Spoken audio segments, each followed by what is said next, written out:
Стънт райдинг означава каскадьорско каране на мотоциклет. Този спорт не е за начинаещи, а за хората, които вече имат опит с каране по улиците и изправянето на мотора на предна и задна гума. Доста хора се запалиха по този спорт. Има доста така ентусиасти. Искаме да покажем, че това е, един спорт със стил. Не е само брамчение и въртене на гуми и такива. Просто всичкото е талант. Трябва да имаш талант, за да можеш да правиш тези каскади с мотора. За втора поредна година Великотърновския мотоклуб организира едно от най-големите състезания по стънт в Европа. 80 мотористи от 30 държави ще дойдат в Велико Търново, за да вземат участие в престижното състезание.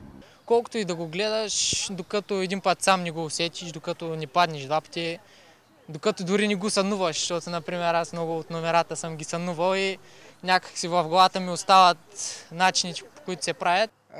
Усещането да правиш мотокаскадите е несравнимо. От малък се занимавам с този спорт и за мен е истинско удоволствие да съм тук и да покажа какво мога на българската публика. Най-младият състезател по стънт е само на 14 години. Страшно в началото. След като научи нещата, страха изчезва.